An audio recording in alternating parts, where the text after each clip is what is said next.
All right, so chemists, this is your first lesson in a new unit where we're going to be talking all about molecules. Um, and I've sort of mushed a lot of information into this one lecture. So, um, but I believe that you guys can take it all in. So, first, the molecular formula. This is the chemical formula of a molecular substance showing the types of atoms in each molecule and the ratio of those atoms to one another.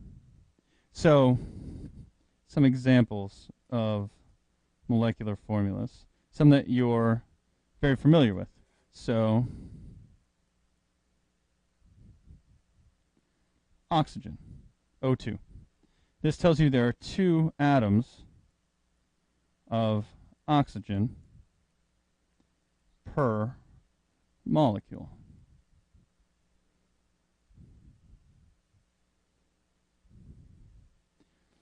Next, another one you're familiar with, H2O. This is 2 atoms of hydrogen and 1 of oxygen per molecule. But we can also have some larger, more complex ones. So like sugar, for example, C6H12O6. So this is 6 atoms of C, 12 atoms of H,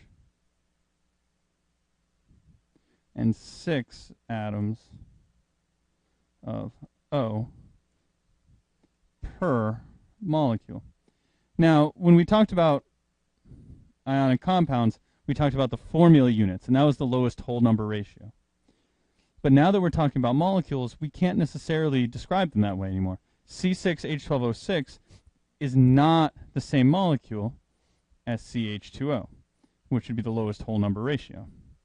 It's also not the same molecule as C12H24O12. Right, that ratio, the ratio of all those are the same, but those are 3 very different molecules. C6H12O6 gives you energy, CH2O would kill you. So you need to be careful that when you're talking about molecular formulas, it is not merely the ratio, it is the number of atoms in each molecule. Okay, and what you saw in class was the structural formula. And the structural formula is just a drawing that we use, and it shows how the atoms in a molecule are connected. And each of these lines represent a covalent bond. Now remember, a molecule is a group of atoms, so 2 or more, covalently bonded together.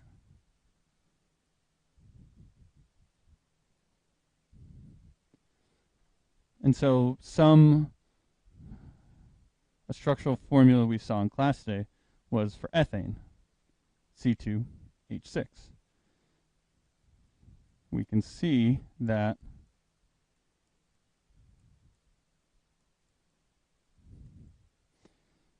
the carbons are in the middle, each bonded to each other, and each carbon has 3 hydrogens also bonded to it. Each of these lines represents, again, a covalent bond. I should point right to that bond. And remember, a covalent bond is 2 electrons shared between the atoms.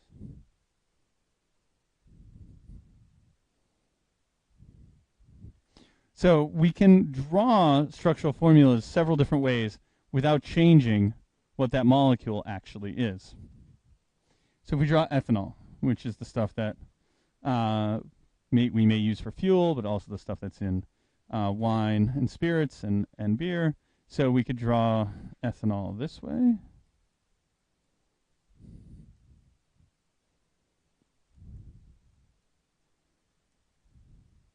We could draw it this way.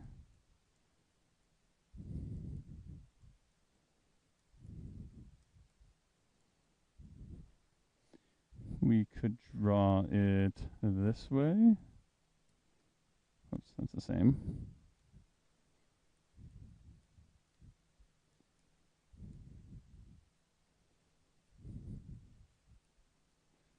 Now, all of these are the same molecule because the atoms are bonded in the same order. The two C's are bonded to each other. The O is bonded to one of the C's. An H is bonded to the O, etc. So we can represent them 3 different ways, 4 different ways, multiple different ways, and these are all correct. Now, next we get into this idea of isomers.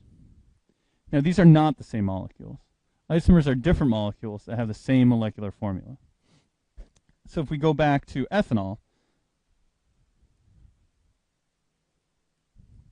if we draw it like this, this is one of the examples from before. Ethanol.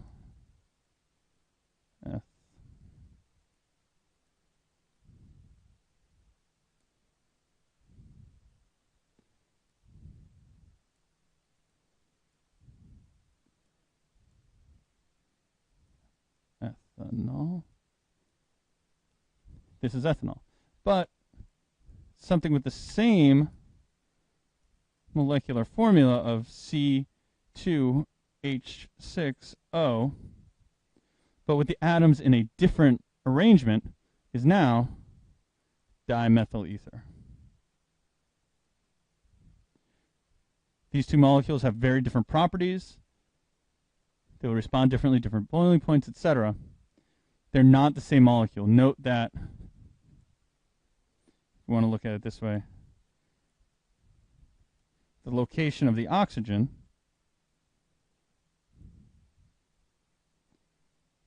is different. So this idea of isomers, which is not isotopes, isomers, M you can think of for molecules, isomers are different molecules, but they have the same molecular formula. They're just drawn differently. The atoms are arranged differently. So what you got out of today's lesson is this idea of honk 1, 2, 3, 4, where this helps guide your building of structural formulas. So we have hydrogen. Maybe. Hydrogen. 1. H makes 1 bond. And these are always on the outside of the structural formula.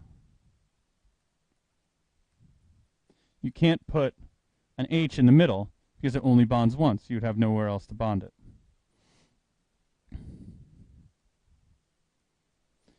O2.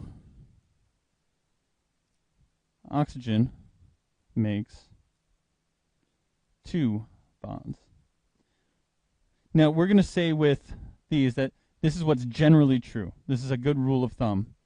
There are a few exceptions, but generally, if we follow this honk 1, 2, 3, 4 rule, N makes 3 bonds. And our lovely carbon, I'll make carbon purple. C makes 4 bonds.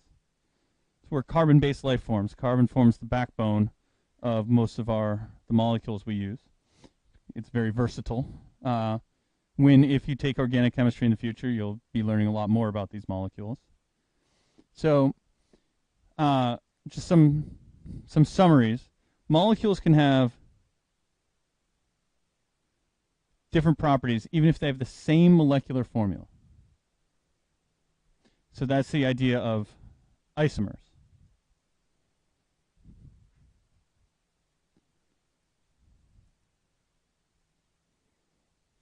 One thing we're not going to focus on too much is the second idea, that molecules can have similar properties even if they have different molecular formulas. We'll talk about this a little bit later when we talk about intermolecular forces. But for now, you can just take that in. This is the key idea, is that molecules can have different properties even if they have the same molecular formula, because their atoms are arranged differently.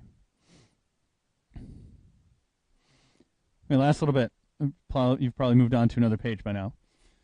Just summarizing this, the honk 1, 2, 3, 4 rule is a way to remember the bonding tendencies of hydrogen, oxygen, nitrogen, and carbon. And when you're trying to decide if a structure is correct or not, check how the atoms are connected. Make sure H is bonded once, O is bonded twice, nitrogen 3 times, and carbon 4. Or you can pause it here. I'm going to keep going, but pause it if you need to continue taking the notes. Wrap up. Now, you don't need to take this down, but what are the rules for drawing structural formulas? That was the question that we studied. The honk 1, 2, 3, 4 rule indicates how many times these big 4 elements want to bond in a molecule. And even when a molecule is oriented differently in space, it's a different molecule. Remember, I showed you the different ways to draw ethanol. And a third wrap-up is molecules can have the same molecular formula, but different properties if the atoms are oriented, they're connected differently. It's the idea of isomers.